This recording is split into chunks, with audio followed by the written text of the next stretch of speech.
Hi, I'm your world explorer Michael Wells, and today we're going to explore the mulberry tree. Now you'll notice these holes are kind of deep. They're big.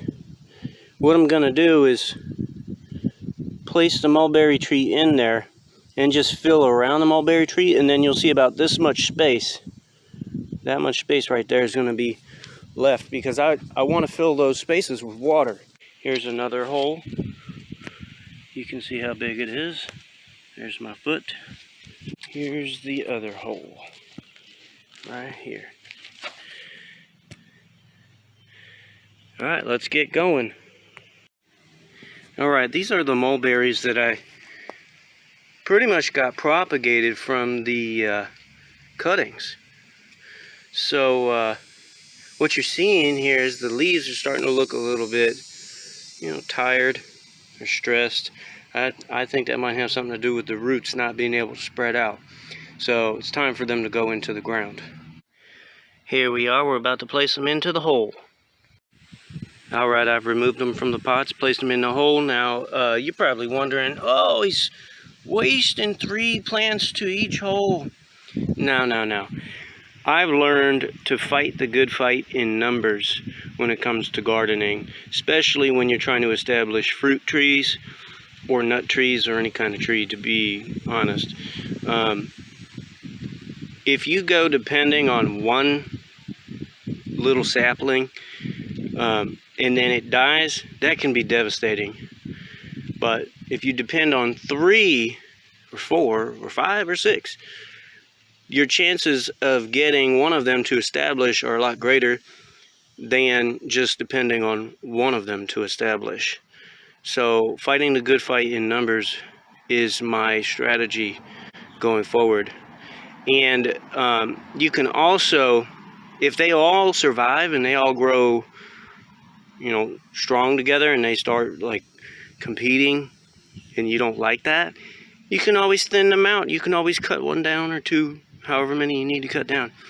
But if all 3 of these get to establishing at the same time, I'm not cutting them down.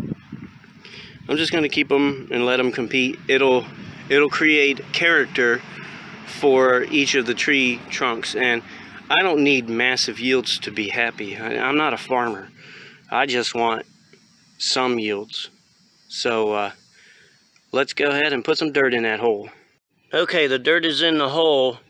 Now you'll notice I've only covered up to where the little stems pop out of the soil, because I don't want to smother these too much. Now I'm gonna water. Alright, here we are. I'm just going to fill that hole up with some water. Over time, the hole will fill with sediment anyways. But as these trees get bigger, that will be appropriate to fill around the trunks a little bit better.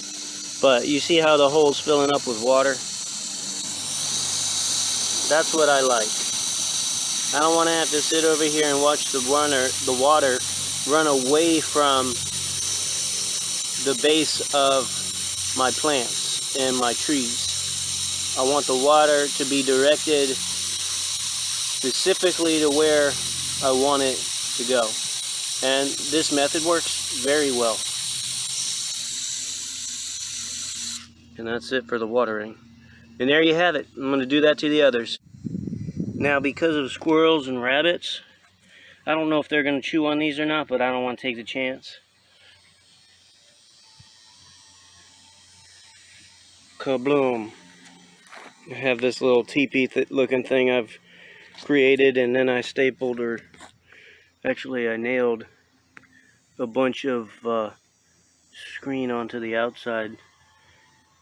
The supplies to make this are a little expensive in my opinion, but it's worth it.